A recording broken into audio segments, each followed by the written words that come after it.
అధిక బరువు అనేక సమస్యలకు కారణం. సాహితీ యోగా ఆన్లైన్ క్లాసులో జాయిన్ అవ్వండి. నమస్తే రమగారు. నమస్తే జయ. రమగారు, ఏదైనా కొత్త సిరీస్ స్టార్ట్ చేద్దామా? 3 ఎపిసోడ్లు వస్తే చాలా చిన్న సిరీస్. ఓకే. యాక్చువల్గా ఇది ఒక గ్రీకు కథ అట. చందమామలో వచ్చింది. చందమామలో ఇది ఏనాడు వచ్చిందంటో 47లోనో 48లోనో వచ్చింది. 48, 49లో వచ్చింది. మనకి ఇలాంటిది ఒక ఇంగ్లీష్ సినిమా కూడా కనపడిద్ది ఆ మధ్య ఎప్పుడో నాకు. ఎవరు రకరకాలు రాస్తారు కదా. పూర్వం శాంతసింహుడు అని ఒక రాజుగారు ఉండేవారట. ఆయనకి శాంతిమతి అని ఒక భార్య ఉండేది. లేక లేక ఒక కుమారుడు కలిగేడు వాళ్ళకి. రాజుగారు చాలా మంచివాడు, అంతా మంచి మంచి లక్షణాలే ఉన్నాయి. చిన్న పిల్లాడుగా ఉండగానే ఆయన మరణించాడు. అయితే సరే ఏమైంది, పిల్లాడిని రాజుని చేస్తారు జనరల్గా. ఏడాది బిడ్డ అయినా వాడిని రాజుని ఎక్కించాల్సిందే. కానీ రాజు ఎక్కించాక రాజ్యం చెయ్యొద్దు. అందుకని ఆవిడ ఏం చేస్తున్నారు, శాంతిమతి తన అన్నయ్య అయిన దుష్టపాలుడు వాడిని పిలిచి, ఆయన పక్క రాజ్యం వాళ్ళు, కాస్త నా రాజ్యాన్ని సంభాళించమని అడిగింది. మరి బావగారు మరణించాడు, అక్కయ్యకి వాళ్ళ తమ్ముడు అన్నకి తోడు ఉండాలి కదా, అపచెల్లెలకి తోడు ఉండాలని ఆ సోదరుడైన దుష్టపాలుడు ఈ రాజ్యానికి వచ్చాడు. పేరుకు తగినట్టు తగ్గవాడేనా? అందుకే పేర్లు అలాంటివి పెడతారు. అదే 6 ఏళ్ల పిల్లాడు, మగ పిల్లవాడు ధీరసింహుడు అతని పేరు, రాజుగారి అబ్బాయి పేరు. ఈ 6 ఏళ్ల పిల్లాడు రాజ్యం చేసేది లేదు కాబట్టి దుష్టపాలుడే రాజయ్యాడు. మామయ్య, మేనమామ బాగానే చూసుకునేవాడు. రాజ్యం నడిచేది. ఏమంటారు దాన్ని, మనం వ్యవహారాలు నడవాలి కదా. రాజ్య పాలనా విధానం యంత్రాంగం, దానంతటా అది నడుస్తూ ఉండాలి. సరే అట్లాగే నడవడం మొదలుపెట్టింది. కొంతకాలం గడిచింది. పిల్లాడికి 21వ సంవత్సరం వచ్చింది. సరే పిల్లాడి 21వ పుట్టినరోజు అయ్యేసరికల్లా, 20 పుట్టినరోజు అవ్వగానే అందరూ అనేవాళ్ళు, ఇక రాజు అయిపోతాడు మా రాకుమారుడు అని చెప్పుకునేవాళ్ళు. ఆవిడ ఇంకొక ఏడాది ఆగుదాం, పిల్లాడు కాస్త బుద్ధి వస్తుంది, టీనేజీలు దాటినాయి కదా ఇప్పుడే అని 21 వచ్చాక అన్నయ్యకి చెప్పింది. అన్నయ్య, ఇంకా పిల్లవాడి రాజ్యం పిల్లవాడికి ఇచ్చేసి, పెద్దవాడు అయ్యాడు కదా అని చెప్పింది. ఈ దుష్టపాలుడు వచ్చిన రోజు నుంచి వీడేనాడు పెద్ద అయిపోతాడో ఇది చేయాల్సి వస్తుందేమో బెంగతోటే ఉన్నాడు. అందుకని ఏం చేశాడు, చాలా మందిని తన వైపుకు తిప్పుకున్నాడు. రాకుమారుడికి రాజ్యం ఏమి ఇవ్వక్కర్లా, ఇన్నాళ్ళు మీరు సంభాళిస్తే వాడికి ఇవ్వటం ఏమిటి, ఎవరైనా మొత్తం ఆయన వైపే, యంత్రాంగం అంతా ఆయన వైపే ఉంది. జనరల్గా ఓ 10-12 ఏళ్ళు ఎవడైనా అది ఒక దాని మీద ఉంటే అది వాడిదే అయిపోతుంది, మీరు 14 ఏళ్ళ నుంచి ఉంటే మీదే ఇది, అలాంటి వాక్యాలు బాగా పట్టించుకున్నాడు. ఎప్పుడో ఒకప్పుడు అడుగుతుందేమో ఈవిడన్నాడు, పుసుకుని అడిగింది. దాంతో ఇతను బాగా కాస్త సంభాళించుకుని, దాందేముందమ్మా, వాడిది కాకపోతే ఇదంతా ఎవరిది, వాడిని రాజుని చేసి మా అమ్మాయిని వాడికే ఇచ్చి పెళ్లి చేసి శేష జీవితం వాడిది అండనే గడపాలని కూడా నేను భావిస్తున్నాను అని వాళ్ళ అపజల్లెల్ని నమ్మించాడు. ఆవిడ సరేనంతే. సరేనన్నాక చూద్దాం, ముహూర్తాలు అవి చూద్దాం అని చెప్పాడు. ఆవిడ ఉత్సాహంగా ఉంది. నేను ఎందుకు ఇవ్వను ఉంటే ఆవిడ వేరే ఏర్పాటు చేసుకుంటుంది కదా, వేరే ఆలోచన చేస్తారు. నేను బ్రహ్మాండంగా ఇస్తాను ఇలాగే చేస్తారు చాలామంది. ఆ తెలివితేటలుంటాయి. నేను ఇవ్వను చేయను అని చెప్పారనుకో, వెంటనే గొడవ మొదలైపోతుంది. అవతల వాళ్ళు వీడితో ఇప్పించుకునేందుకు మార్గాన్వేషణ మొదలెడతారు. ఇస్తానంటే నెలలు గడిపేసేయచ్చు, అంతే, రోజులు వెళ్ళిపోతాయి. అక్కడి నుంచి వీడు ఏం చేశాడు, దుష్టపాలుడు తన మంత్రి సహచర వర్గాన్ని ఓ పక్కన పెట్టుకున్నాడు. అందరితో మాట్లాడటం మొదలెట్టాడు. ఎట్లా ధీరసింహుడి బెడద వదిలించుకోవాలి, ఇప్పుడు వాడిని మనమే తప్పిస్తే ప్రజలు వ్యతిరేకమైపోతారు, అపచెల్లెలు కూడా వ్యతిరేకమైపోతుంది.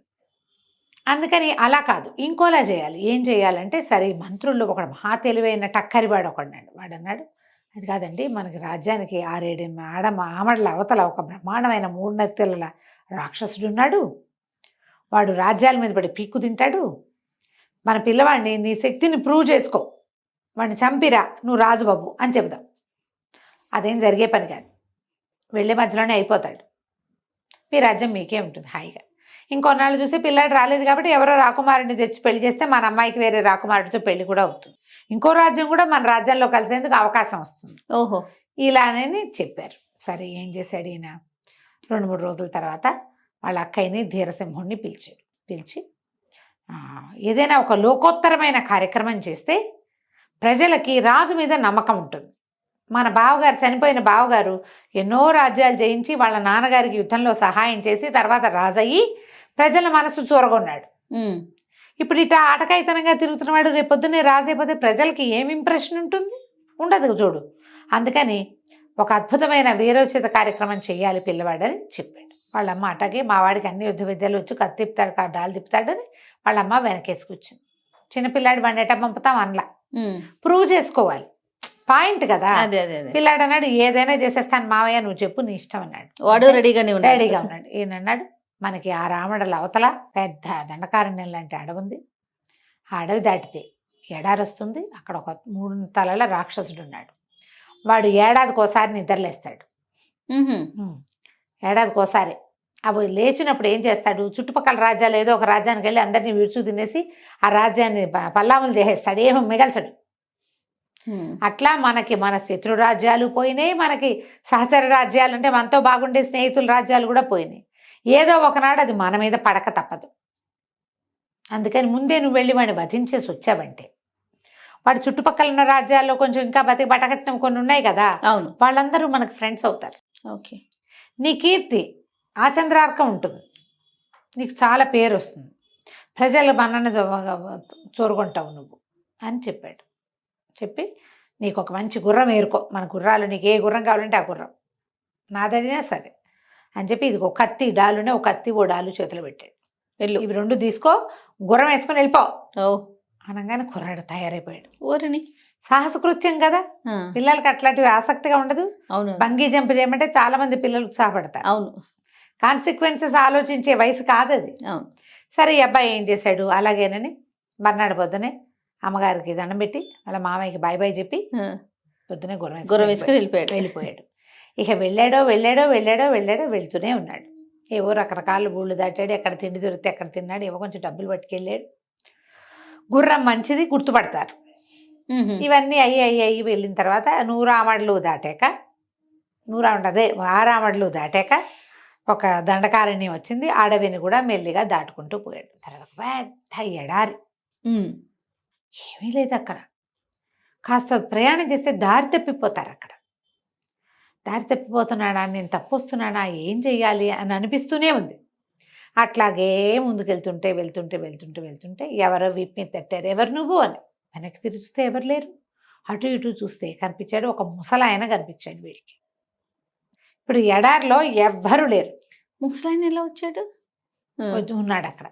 ముసలాయన ఏమన్నాడు, బాబు ఎవర్రా నువ్వు, ఎందుకు వచ్చావు ఇక్కడికి అన్నాడు. అనగానే నేను 3 తలల రాక్షసుడు చంపడానికి వచ్చాను అన్నాడు. ఆయన పక్కపక్కన వాడు రాక్షసుడినే చంపేద్దామని, వాడు పరమ భయంకరుడు, అదేం సులువు కాదు, వచ్చినవాడు వచ్చినట్టే వెనక్కి వెళ్ళిపో అన్నాడు. అంటే ఒప్పుకోలే. వెనక్కి వెళ్తే ఎట్లా, మా మామయ్య చంపి రమ్మన్నాడు. చంపితే కానీ పోను. తర్వాత ఏమో రాజ్యంలో నాకు మంచి పేరు రావద్దు, నా బలం ప్రజలకు తెలియద్దు అంటే ఏం పెట్టి చంపుతావు రా నువ్వు అన్నాడు.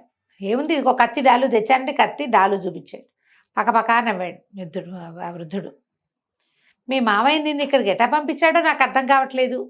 ఈ తాతల కాలం నాటి కత్తి, తాతల కాలం నాటి డాలు, నువ్వు వీటితో వాడినేం చేస్తావు నువ్వు, దానికి కావలసిన కత్తే వేరు అన్నాడు. అనేసరికి కుర్రాడు డీలాగా పెట్టుకున్నాడు మొహం. ప్రయత్నం చేయకుండా ఊరికే ఇక్కడికి వచ్చి చూసి వెళ్ళిపోవచ్చా, నేను చూసి నేను వెళ్ళను, చంపి వెళ్ళాలి అంతే అనేసరికి వృద్ధుడికి జాలేసింది. పిల్లాడు చూస్తే ఇంకా ముక్కుపచ్చలు ఆరలేదు, 21, 22 ఉంటాయి. వీడిని ఈ పని మీద పంపించాడు వాళ్ళ మేనమామ. పోనీ యోధ సేనల్ని పంపించాడు, ఎవరన్నా మంత్రవాదులు ఉన్నారంటే ఎవరు లేదు. ఒక పిల్లాడు లింగులు ఇటుకమంటూ వచ్చి వాడు ఏం చేస్తాడు. ఒకవేళ వాడు కానీ ఈ పిల్లాడిని చంపడానికి చచ్చిపోవడానికి ఇక్కడ పంపించాడేమో అని అనిపించింది ముసలాయనకి, పెద్ద ఆయనకి. ఆ ఊహ వచ్చేసరికల్లా సరే ఆయన ఏమన్నాడు, సరే పద ప్రయత్నం చేద్దాం, మన ఇద్దరం వాడున్న వైపుకి వెళ్దామన్నాడు. సరే కుర్రాడు గుర్రం ఎక్కాడు. ముసలాయన ముందు నడుస్తున్నాడు. సడన్గా ముసలాయన మాయమైపోయాడు. వీడికి అర్థం కాదు ఏమిటి లేడు అని. తీరా చూస్తే తన ముందు గాల్లో ఎగురుకుంటూ వెళ్తున్నాడు. కుర్రాడు స్పీడ్ పెంచాడు, ఆయన ఇంకా స్పీడ్గా వెళ్ళిపోతున్నాడు. వీడు ఎంత గుర్రాన్ని అదిలించినా ముసలాయన్ని పట్టుకోలేకపోతున్నాడు. గాల్లో ఎగిరి వెళ్ళిపోతున్నాడు, ముందుకు పరిగెత్తేస్తున్నాడు. మరి అంత ఎత్తులో, ఒక మాదిరి ఎత్తులో వెళ్ళిపోతున్నాడు. అప్పుడు వీడు గమనించాడు, ఆ ముసలాయన కాళ్ళకి చెప్పులు ఉన్నాయి, వాటికి రెక్కలున్నాయి. అవి ఇట్లా కదిలి ఈయన ముందుకు తీసుకెళ్ళిపోతున్నాయి గాలికి. వీడు ఆశ్చర్యపోయాడు, అమ్మో రెక్కలున్న చెప్పులే, అయ్యి బాబోయ్ అనుకున్నాడు. అక్కడి నుంచి ఆమె బాగా ముందుకెళ్ళాక ఆ ముసలాయన, ఏరా మనవడా వెనకబడ్డట్టున్నావు అన్నాడు. అనేసరికి ఆయన ఉద్దేశం ఏంటి, వీడంత అమాయకుడు తన చెప్పులు చూడలేదు అనుకున్నాడు. వీడు కాలాంతకుడు ఈ కుర్రాడు. ఎవడైనా ఏదో ధైర్యంతో కదా వస్తాడు అన్నాడు. నీ దగ్గర ఉన్న రెక్కల చెప్పులు నా దగ్గర ఉంటే నేను కూడా పరిగెడతా, అలాగే నా దగ్గర ఏమో గుర్రం ఉంది, నా గుర్రానికి రెక్కలు లేవు అన్నాడు. అనగానే నవ్వొచ్చింది. ఊరిని నువ్వు చాలా తెలివిగలవాడివిరా, నీకు తెలివి ఉందో లేదో అనుకున్నాను. సరే పద, నువ్వు ఓ పని చేద్దాం, ఇంకో జత రెక్కల చెప్పులు తెచ్చే ఓపిక లేదు నాకు అని చెప్పి చేతిలో నుంచి ఒక కర్ర విసిరేశాడు. ఈ కర్ర పట్టుకో, నాతో సమానంగా ఎగురుతావు నువ్వు అని చెప్పాడు. ఓహో. వాడు ఆ కర్ర పట్టుకోగానే గుర్రం మించి లేచి వెళ్ళిపోయాడు. గుర్రంగా నడుస్తుంది, దాని వెనక వాళ్ళ వెనకాల నడిచేస్తోంది. వీడు ఏమో ఆ ముసలాయన రెక్కల గుర్రంతో పాటు రెక్కల చెప్పులతో పాటుగా వీడు కూడా ఎగురుకుంటూ వెళ్ళాడు. వెళ్ళగా ఏం చెప్పాడంటే ఒక చోట ఆగారు. ఆగినప్పుడు కుర్రాడు అడిగాడు, ఇంత దూరం వస్తున్నాం ఏం చేస్తున్నామంటే ఇక్కడ 3 గుడ్డి మొహాలు ఉంటారు, ముగ్గురు గుడ్డివాళ్ళు, వాళ్ళు మనకి దారి చెప్తారు. ఈ రాక్షసుడు ఎక్కడుంటాడు, వాడిని ఎలా చేయాలి, ఏం చేస్తే ఈ రాక్షసుడిని మనం పట్టుకోగలుగుతాం, అసలు వాడు ఎక్కడుంటాడో కూడా మనకు తెలియదు. ఈ 3 గుడ్డి వాళ్ళు ఉంటారు, వాళ్ళ దగ్గరికి వెళ్ళాలి అని చెప్తారు. ఈ 3 గుడ్డి వాళ్ళ కథ ఒక విచిత్రమైన గాథ. 3కి కళ్ళు లేవు, లొట్ట కళ్ళు ఉన్నాయి. వాళ్ళ దగ్గర ఒక గుడ్డు ఉంది, కనుగుడ్డు. ప్రతి వాళ్ళు ఆ గుడ్డు పెట్టుకుని చూస్తారు. ఓహో. ఆ కనుగుడ్డు చేతులు మారుతుంటుంది. 3 అక్క చెల్లెళ్ళు, ముస్సిలి వాళ్ళు లేడీసేనా? లేడీస్. 3 చేతులు మారుతుంటుంది. ఎవరు 2 నిమిషాలు మించి రెండో వాళ్ళ చేతిలో ఉండనివ్వరు, దాన్ని లాగేసుకుంటూ ఉంటారు. ఆ కన్ను పెట్టుకునే చూస్తారు వాళ్ళు. ఒక్క కన్నే 1000 యోజనాల వరకు చూడగలరు ఏం జరుగుతోందో. ఓహో. కానీ వాళ్ళు చూడగలిగేది ఎంతసేపు? 2 నిమిషాలే. ఆ 2 నిమిషాల లోపల రెండో వాళ్ళు లాగేసుకుంటే అంతే కదా. 3 గుడ్డే తడుకుంటూ వస్తారు ఆ గుడ్డు పట్టుకుని.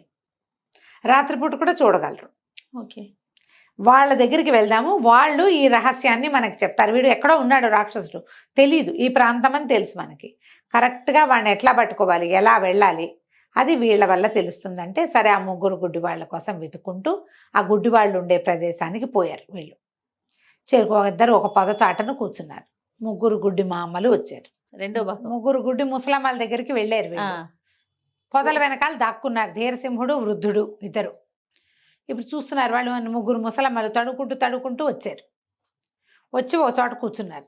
వీళ్ళు కొంచెం దూరంగా ఉన్నారు. అక్కడి నుంచి ఒకళ్ళ చేతిలో నుంచి ఒకళ్ళ కన్ను కోసం లాక్కుంటున్నారు. ఒకటి ఎవరితో తీసుకున్నాక ముసలమ్మ చూసి ఎవరో ఉన్నట్టున్నారు పొదల దగ్గర అంది.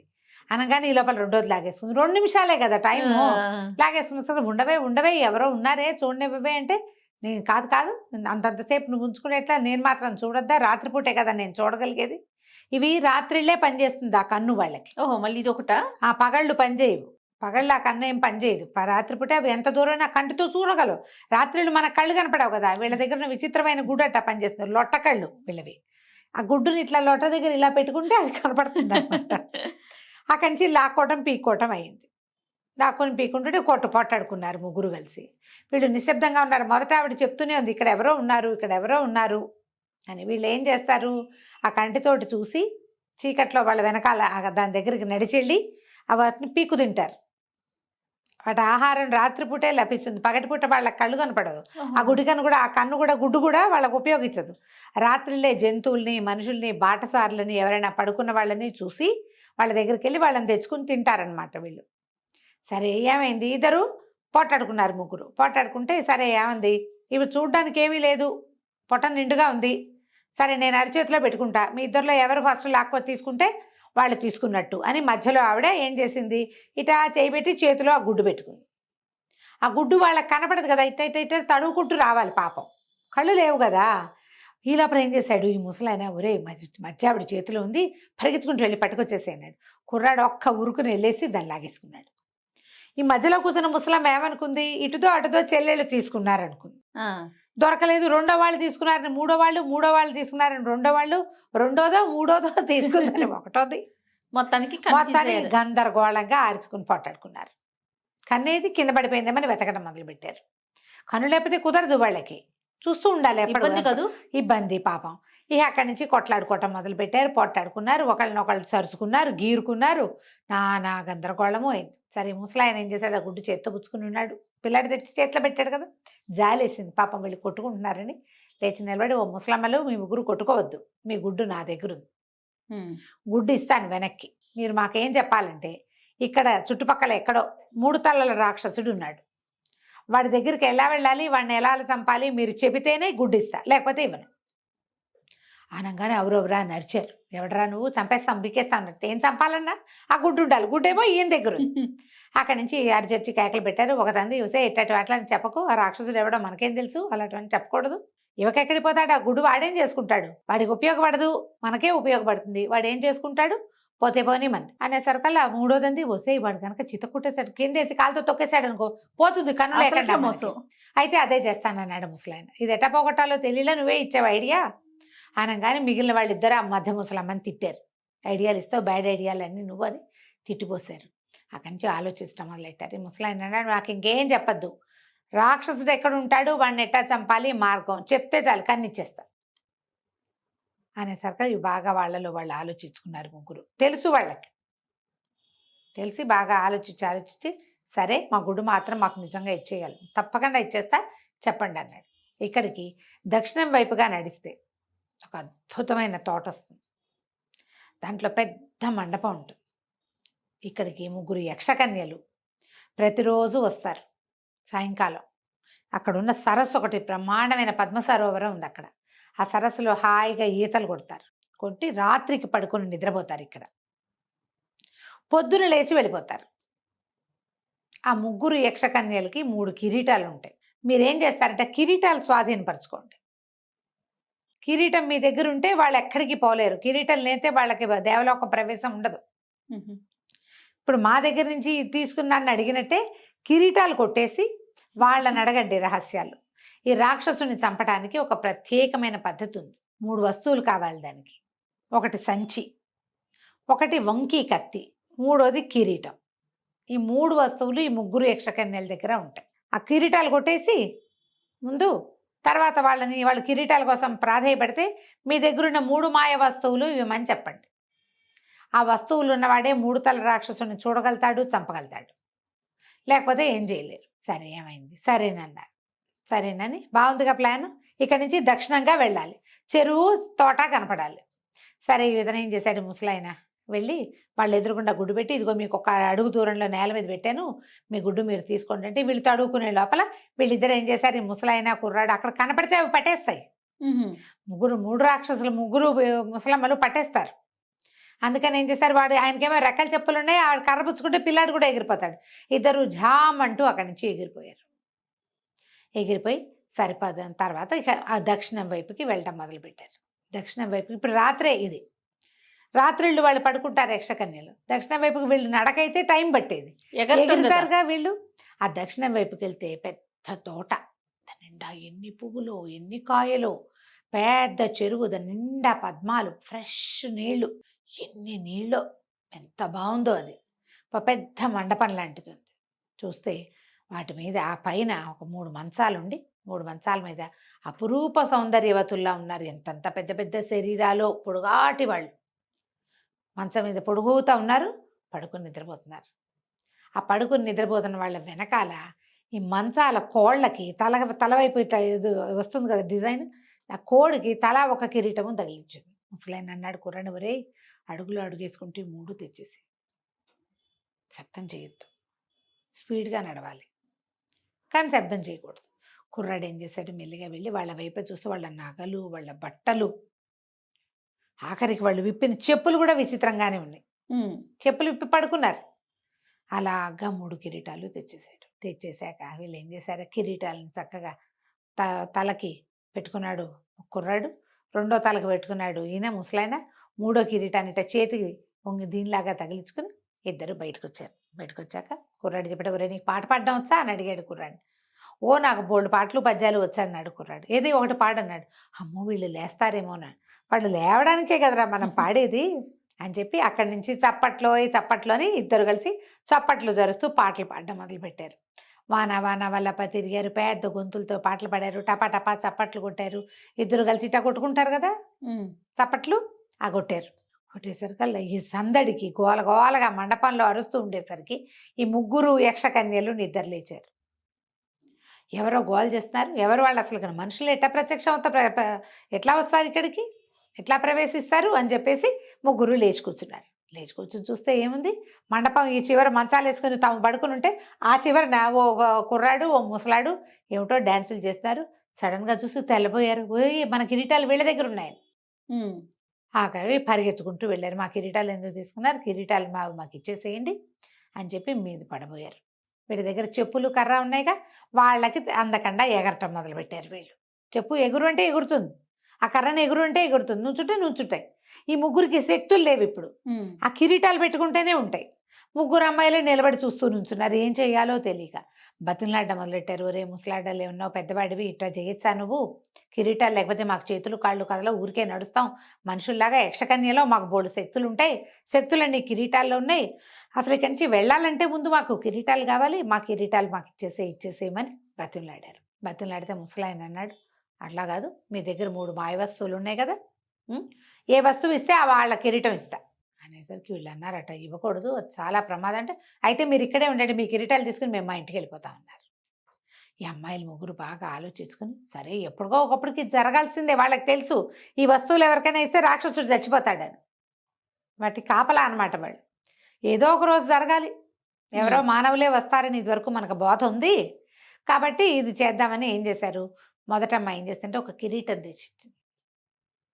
కిరీటం సరిపుచ్చుకున్నాడు, ఆమె కిరీటం ఆమె చేతిలో పెట్టాడు ముసలాయన. రెండో అమ్మాయి ఏం చేస్తుందంటే ఒక వంకి కత్తి, ఇంత పొడుగ్గా ఉంది, ఇట్లా వంపు తిరిగి ఉంది, ఇచ్చింది.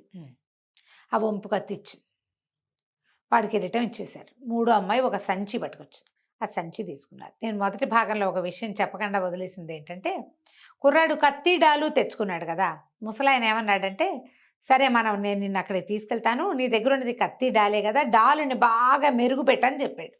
మెరిపించాలి, డాలు పాత పడిపోయింది, ఇనపడాలు, అదే ఇత్తడు ఇనప ఉంటాయి కదా. వీడేం చేశాడా, చుట్టుపక్కల ఉన్న ఇసుకేసి దాన్ని బాగా రుద్ది నున్నగా చేశాడు. అదేంటంటే మొహం చూసుకుంటే అద్దంలాగా కనపడాలన్నమాట. ఓహో, అద్దంలాగా కనబడే డాల్ ఉంది వాడి దగ్గర. సరే ముగ్గురు ఏం చేశారు, వీళ్ళు ఆ ముగ్గురు యక్షకన్యలు బతుకు జీవుడా అనుకుని ఆ కిరీటాలు 3 పుచ్చుకుని వాళ్ళ దారిని వాళ్ళు వెళ్ళిపోయారు. జాగ్రత్తగా ఉండండి అని వీళ్ళకి చెప్పి వెళ్ళారు. సరే ముసలాయన కుర్రాడు ఇద్దరు కలిసి తమకు దొరికిన మాయ సంచి, మాయ కిరీటం, మాయ వంకి కత్తి, ఆ 3 పుచ్చుకుని యువతలకు వచ్చారు. వచ్చాక అప్పటికి ఎన్ని రోజులైందో బయలుదేరి, ఈ ముసలాడు కనపడక ముందు ఎప్పుడో తిన్నాడు ఆ పిల్లాడు అన్నం. ఓకే. తిండి లేదు. తిండి లేకపోయేసరికల్లా వీడు అన్నాడు, అన్నం మాట ఎత్తి 3-4 రోజులు అయిపోయింది, ఆహారం లేదు, అక్కడ తిరిగి ఇక్కడ తిరిగి చచ్చిపోతున్నా, కడుపులో కాలిపోతుంది, 2 రోజులు అయిపోయింది. ఏమైనా తిందామంటే ఆయన నవ్వు వచ్చింది, నవ్వుతున్నాడు. నవ్వుతుంటే కుర్రాడు అన్నాడు, ఏమిటి నేను అన్నం అడుగుతుంటే నవ్వుతావు, రెక్కల చెప్పులు వేసుకుని నన్ను మాసుకొచ్చినట్టుగానే ఆకలి లేకుండా ఏదైనా వేసుకున్నావా నువ్వు అంటే నవ్వాడనమాట ఆయన. ఒరే అది కాదురా నాయన, మనకు 3 వస్తువులు వచ్చాయా, 3 వస్తువుల మాయ సంచి ఏమిటనుకుంటున్నావు, దాంట్లోంచి ఆహారం వస్తుంది అని చెప్పి ఆ సంచిని బోర్లించి పెట్టాడు. బోర్లించి పెడితే అందులోంచి ముందో 2 పళ్ళు వచ్చినాయి, ఆ 2 పళ్ళు తీయగానే ఇంకో 4 వచ్చినాయి, 4 తీయగానే 8 వచ్చినాయి, ఆ వస్తూనే ఉన్నాయి. ఎన్ని రకాల పళ్ళు వచ్చినాయో అందులోంచి. కుర్రాడు చాలు అనేదాకా ఆ సంచి బోర్లించే ఉంచాడు ముసలాయన. ఓకే. బోర్లించిన సంచులోంచి వస్తువులు వస్తూనే ఉన్నాయి. సరే ఇద్దరు కడుపు నిండా తిన్నారు. తిన్నాక అప్పుడు ఏం చేశాడు, ఆ కిరీటం ఇచ్చారు కదా, కిరీటాన్ని ఎత్తి కుర్రాడి చేతిలో పెట్టాడు, నెత్తి మీద పెట్టాడు. నెత్తి మీద పెట్టి, ఎరా అబ్బాయి నువ్వు నేను నీకు కనిపిస్తున్నానా అన్నాడు. ఎందుకు కనపడావు, నా పక్కనేగా ఉన్నావు అన్నాడు.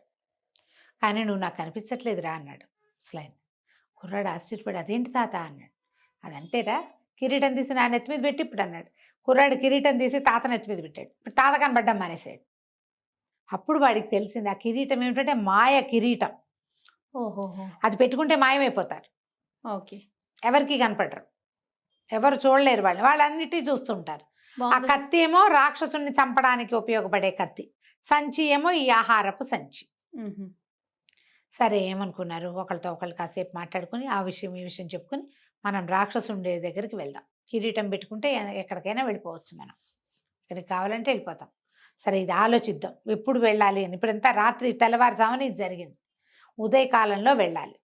ధీరసింహుడు ముసలాయన ఇద్దరు కలిసి ఆ యక్షకన్యల నుంచి 3 కిరీటాలు తీసుకుని 3 కిరీటాలు లాగేసి వాళ్ళ దగ్గర నుంచి 3 వస్తువులు తెచ్చుకున్నారు. సంచిలోంచి కడుపు నిండా భోజనం చేసేసారు. అక్కడి నుంచి ఒక కత్తి, ఇంకా వీళ్ళ దగ్గర ఏమున్నాయి, కత్తితో పాటు కిరీటం ఉంది. ఆ కిరీటం పెట్టుకుంటే ఎవరికి కనపడరు. సంచి, కత్తి, కిరీటం. సరే ఈ 3 వస్తువులు తీసుకుని ఇప్పుడు బయలుదేరారు. ఆహారం తినేశారు కడుపు నిండా. కిరీటం వల్ల మాయమైపోతామని తెలిసింది. ఆ మాయమైపోయే కిరీటాన్ని నెత్తి మీద పెట్టుకుని ఎగురుకుంటూ పోతుంటే ఈ కుర్రాడికి తమతో ఇంకెవరో ఉన్నారనిపించడం మొదలెట్టింది. అంతకుముందు వాడు ముందుకే చూస్తూ ఉండేవాడు. ఇప్పుడు ఈ కిరీటం పెట్టుకోవటం వల్ల దాని దారిన అది గాల్లో ఎగిరిపోతుంది. అటు ఇటు చూస్తుంటే తన వెనకాల ఒక రెక్కల కిరీటం ఎగురుతూ వస్తోందని కనపడింది. కిరీటమే. ఒక కిరీటం ఉంది, దానికి రెక్కలున్నాయి. అప్పుడు అడిగాడు, తాత మన ఎవరో వెంబడిస్తున్నారు, ఆ యక్షకన్యలా ముసలమ్మలా ఎవరో వస్తున్నారు మన వెనకాలంటే ఆయన నవ్వాడు. ఇప్పుడు కాదురా మనవడా, మనం బయలుదేరినప్పటి నుంచి నడుస్తూనే ఉన్నారు, మనతో పాటు వస్తున్నారు. మా మేనగోడలు ధవళ కుమారి దాని పేరు. ఎవడైనా ఒకడు రాక్షసుని చంపడానికి వస్తే వాడిని పెళ్లి చేసుకోవాలనుకుంది. ఓహో. నువ్వు రాక్షసుని చంపడానికి నీ డాలు తోమేటప్పుడు నీ ముఖం దానికి నచ్చింది, నీ వెనకాల వస్తుంది, ఇది మనతో పాటు ఉంటుంది, నీకేం భయం లేదు, పర్వాలేదు, వెళ్దాం పదన్నాడు. సరే కిరీటాలు ఆ అమ్మాయి దగ్గర కూడా మాయమైపోయే కిరీటమే ఉంది. ఆ కిరీటం తీసి అమ్మాయి మొహం కనపడింది వీడికి. సరే ముగ్గురు ఎగురుకుంటూ వెళ్ళారు. వీళ్ళకి ముసలమ్మలు మొట్టమొదటి చెప్పారు వీళ్ళకి సముద్ర తీరంలో ఉంటాడు అని. ఇక సముద్రం వైపుకి ప్రయాణం చేశారు. ఈ రెక్కల కిరీటాలు, రెక్కల చెప్పులు గిప్పులు ఉన్నాయి కదా, రైమని పోతున్నాయి అవి స్పీడ్గా. వెళ్ళగా వెళ్ళగా వెళ్ళగా వెళ్ళగా మొత్తానికి సముద్ర తీరంలోకి చేరారు. అక్కడ సముద్ర తీరంలో ఒక చిన్న దీని లాంటిది ఉంది, చిన్నది అనకూడదు, ఒక మాదిరి పెద్దదే, ఒక డేరా లాంటిది ఉంది. అందులో రాక్షసుడు పడుకొని నిద్రపోతున్నాడు. వాడు గురక శబ్దం వినిపిస్తుంది, సముద్రపు ఘోష, వాడి గురక అంత పెద్దగా. అక్కడి నుంచి దగ్గరికి వెళ్ళి చూశారు, కొంచెం దగ్గరికి వెళ్ళారు. దగ్గరికి వెళ్తే వాడికి 3 శిరస్సులు ఉన్నాయి. 3 శిరస్సుల మీద పాములు బుసలు కొడుతూ ఉన్నాయి. అమ్మో. నెత్తి మీద ఉన్నాయి పాములు. అప్పుడు ఈయన ఏం చెప్పాడంటే, వీడు నిద్రపోతున్నాడు, ఇప్పుడు లేచాడంటే మళ్ళీ ఏడాది దాకా పడుకోడు, ఏడాదికి ఒక్కసారి వాడు పడుకునేది. వీడు పడుకునే టైంలో వచ్చాం కాబట్టి మనకి సులువు వీడిని చంపటం. కానీ నువ్వు ఒకటి జ్ఞాపకం పెట్టుకో, వాడు నీ వైపు చూశాడా నువ్వు రాయైపోతావు. వాడు వాడు ఎదురు బదురు చూసుకోకూడదు.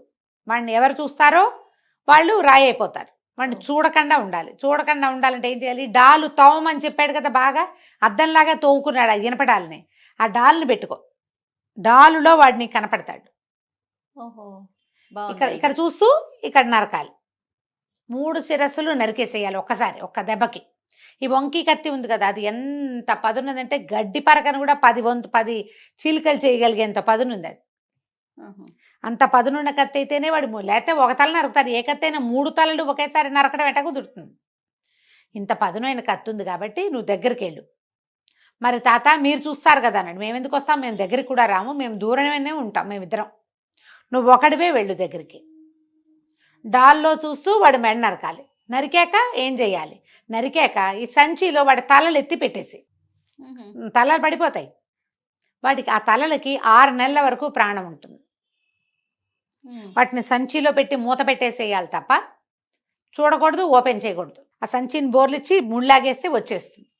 వీడు నిర్ఘాంతపడి, తాత ఈ సంచి ఎంత, ఇది 4 అరటిపళ్ళు పట్టే సంచి ఇది, ఇందులో ఇవి పాపిష్టి తలకాయలు ఎట్ట పడతాయి, అవేమో ఎంత ఉన్నాయి, వాడి తల పెద్ద గంగాబొండం అంత తల, ప్రధాని మీద 4 ఇట్లా బుసలు కొడుతూ పాములు, ఇవంతా ఎట్ట పడుతుంది ఇందులో అనేసరికలు. చెప్పించేయి అన్నాడు ఆయన. చెప్పించేయి, మేమిద్దరం ఇక్కడ ఉంటాం, వాడు కనుక నిద్ర లేచాడా ఇంకా ఏడాది దాకా మనకి అవకాశం రాదు, దగ్గరికి వెళ్ళిపోమన్నాడు. కుర్రాడు అడుగులో అడుగేసుకుంటూ వీడు, పైగా వీడు ఏంటంటే వీడు తనకి కనపడ్డు, రాక్షసుడికి వీడు కనపడి, కిరీటం ఉంది కాబట్టి నువ్వు వాడికి కనపడవు, వాడు నిన్ను చూడలేడు. కానీ నువ్వు వాడిని చూడకూడదు, నువ్వు చూస్తేనే ప్రమాదం, నువ్వు చూస్తేనే రాయి అయిపోతావు, నువ్వు చూడకుండా చేయాలి. ఎట్ట చేస్తారు, ఎంత కష్టం. అక్కడి నుంచి అడుగులో అడుగేసుకుంటూ వెళ్ళాడు. పాములు బుస్సుమని బుసలు కొడుతున్నాయి, వాడు గురక పెడుతున్నాడు, బుసలు కొడుతున్నాయి. వీడు ఏం చేశాడంటే ఇట్లా ఇట్లా ఇట్లా డాల్లో చూసుకుంటూ దగ్గరికి వెళ్ళాడు. పాములు బుసలు కొడుతున్నాయి కానీ వీడేం చేయటల్లా. సేమ్ ఇదేది ఒక ఇంగ్లీష్ పిక్చర్లో ఉంది, ఒక పిల్లల సినిమా, దాని పేరేంటో నాకు గుర్తు రావట్లేదు, సాసరస్ అప్రెంటిసో ఏమిటో అలాంటిదే గోల, గుర్తు రావట్లేదు. అవి నావెల్స్ కూడా ఉన్నాయి. అందులో ఉమా ట్రూమన్ యాక్ట్ చేసింది ఈ క్యారెక్టర్, అది ఒక రాక్షసి, దాని నెత్తి మీద పాములు ఉంటాయి, ఎవరైనా దాన్ని చూస్తే రాయి అయిపోతారు. ఇంగ్లీష్ పిక్చర్ ఉంది జయ, ఈ కథే ఆ సినిమా అనేది నాకు రిజెంబ్లెన్స్ పోలిక తెలియటల్లా, కానీ బట్ ఆ క్యారెక్టర్ మాత్రం ఉంది. మళ్ళీ నాకు ఉమా ట్రూమన్ చాలా ఇష్టం, తను చేసిందనమాట అది. అక్కడి నుంచి ఏమి దగ్గరికి వెళ్ళాడు. దగ్గరికి వెళ్తే ముసలాడు కేకలు పెట్టాడు, ఒరే తొందరగా నరికేరా నాయన, లేచే టైం అయిందంటే చచ్చిపోతాం. వాడు లేస్తాడు లేవడం మనకు తెలియదు, లేస్తే ఒకవేళ అవి దొరికేస్తాం. అక్కడి నుంచి కుర్రాడు ఏం చేశాడు, ఈ డాల్లో చూస్తూ 3 తలలు తెగ నరికేశాడు. నరికేసేసి సంచి మూతి విప్పితే అది లాగిన కొద్దీ పెద్దదవటం మొదలుపెట్టింది. ఆ చిన్న అరడజన్ అరటిపళ్ళు పట్టే ప్లాస్టిక్ సంచి అంత గుడ సంచి అంత సంచి అరటిగేల పట్టేంత పెద్దదైంది. ఓ ఆ సంచిని ఏం చేశాడు, చటుక్కున పాములు ఇంకా బుసలు కొడుతూనే ఉన్నాయి. ఆ మెడ నరికేసిన రాక్షసుడి తలల మీద సంచిని బోర్లేసి లాగి చిక్కన్ లాగేసాడు. తలలు 3 లోపలికి వెళ్ళిపోయినాయి. అక్కడి నుంచి పరిగెత్తుకుంటూ వచ్చాడు ముసలాడు. ఆ అమ్మాయి కూడా వచ్చింది. చచ్చిపోయాడు. ఇక వీడితో మనకి ఏ సమస్య లేదు, ఏ రాజ్యానికి ఏ ప్రాబ్లం లేదు. కానీ 6 నెలలు ఈ తలల్లో జీవం ఉంటుంది కాబట్టి ఇది ఓపెన్ చేయకూడదు, 6 మంత్స్ దాకా పక్కన పెట్టి తర్వాత పాతి పెడదామన్నారు.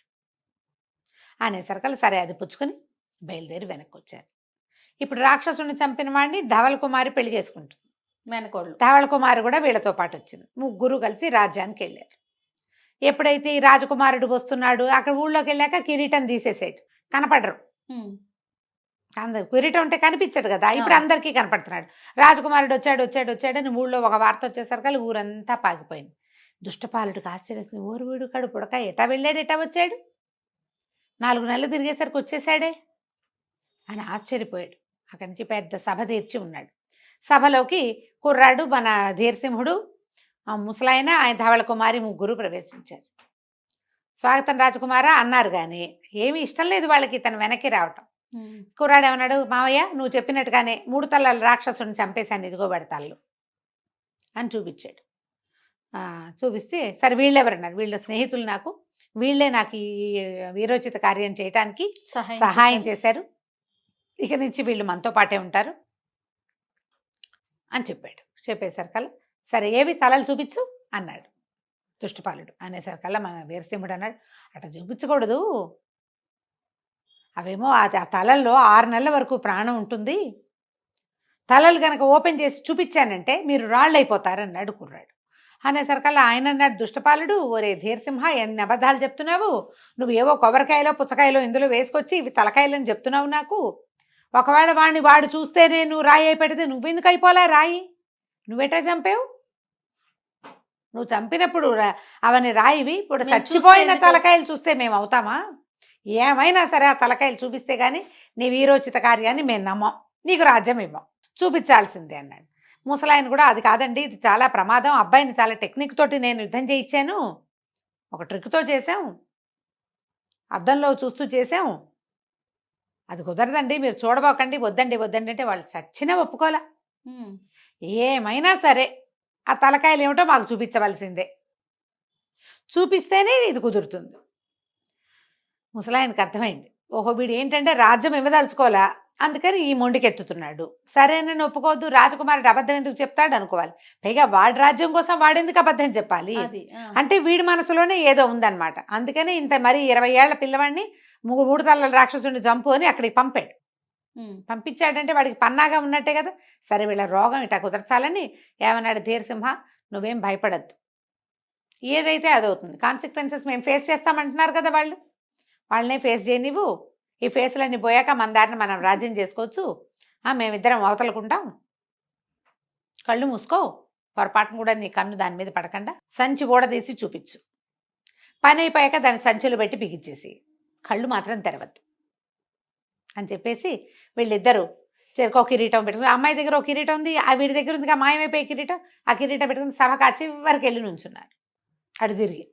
సరే ధీరసింహుడు ఏం చేశాడు, మావయ్య నీ ఇష్టం, నేను ముందే చెప్తున్నాను, నేను చెప్పినా నువ్వు వింటలేదంటే దుష్టపాలుడు ఒప్పుకోలే, ఏమైనా సరే రాయవ్వాలని ఉంది, చూస్తాము, రాక్షసులను చూడాల్సిందే అన్నాడు. అనగానే కుర్రాడు ఏం చేశాడు, కళ్ళు గట్టిగా ముసుకున్నాడు, సంచి కూడా తీశాడు, లోపల నుంచి బుసబుసలాడుతున్నాయి పాములు, అది చేయి పెట్టి పైకి తీశాడు. పైకి తీసి అది చూపించడం ఏంటి, అటు తిరిగి ఇట్లా సభలో ఉన్న వాళ్ళందరికీ చూపించాడు.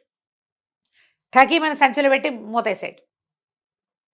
సంచి బిగిచాక కళ్ళు తెరిచి చూస్తే అన్ని రాతి బొమ్మలు ఉన్నాయి, ఎవరు లేరు మనుషులు. సభ నుంచి ఆ చివరి నుంచి ఈ చివరి దాకా ఉన్న వాళ్ళందరూ, ఆయనకి కొంతమంది ఉన్నారు మంత్రులు, సైన్యాధిపతులు, ఇవన్నీ ఒప్పుకునేవాళ్ళు, ఉన్న వాళ్ళందరూ రాళ్ళైపోయారు. తాత అయిపోయిందని కేకలు పెట్టాడు. అటు తిరిగి నుంచిన ముసలాయన ధవళ కుమారి ఇద్దరు ఇటు తిరిగి చూసి మొత్తం అన్ని స్తంభాలే, అని ఇంకేం లేవు. అక్కడి నుంచి ఈ రాళ్ళని బయటపారిచ్చారు. ఇంకేం చేస్తారు, అన్ని రాళ్ళు అయిపోతే ఇంక ఏం చేస్తారు, వాళ్ళకి మామూలు అయ్యేది లేదు, ఇంక లేదు. ఆహా, ఎలాగూ వాళ్ళు పన్నాగంతోటే ఉన్నారు, ఆయన ఫ్రెండ్సే కదా ఉన్నది. మొత్తం బయట నుంచి సైనికులు పిలిచి ఈ రాళ్ళని మోసుకెళ్ళి సముద్ర తీరంలో బారేయండి అని అన్నీ తీసుకెళ్ళి సముద్ర తీరంలో బారేయించారు. ఈ రాతి తలలు కట్టి ఉన్నదాన్ని, తలలు కట్టిన మూట ఉంది కదా, ఈ మూటని మాత్రం ఒక లోపల గదుల్లో, చీకటి గదుల్లో పెట్టేసి తలుపులు తాళాలు వేసేసారు భద్రంగా, దాన్ని బయటికి రానివ్వకుండా, ఎవ్వరూ దాన్ని చూడకుండా. తర్వాత ఈ రాజ్యసభ అంతా శుభ్రంగా ప్రక్షాళన చేసుకుని రాజకుమారుడు రాజైపోయాడు. మంత్రి మామయ్యలు ఏమయ్యారు అంటే ఏమయ్యారో ఎవరికి తెలుసు, ఎవరికి తెలియదు. మంత్రిగా మామయ్య గారి కుమార్తెని వీడేం పెళ్లి చేసుకోవాలి, ధవళ కుమారునే పెళ్లి చేసుకున్నాడు. మామయ్య కూతురికి ఇంకో పెళ్లి, వాళ్ళకి ఒక రాజ్యం ఉందిగా, అక్కడ పంపించేశారు, పిల్లని పంపేశారు. హాయిగా తన రాజ్యం తను చేసుకున్నాడు. కథ కంచికి మనం ఇంటికి. చాలా బాగుందండి. లాస్ట్ లో ట్విస్ట్ భలే ఉంది రమ్మగారు. అవును. నమస్తే. నమస్తే. సుమన్ టీవీలో మీ పర్సనల్ అండ్ బిజినెస్ ప్రమోషన్స్ కోసం కింది నెంబర్కి కాంటాక్ట్ చేయండి.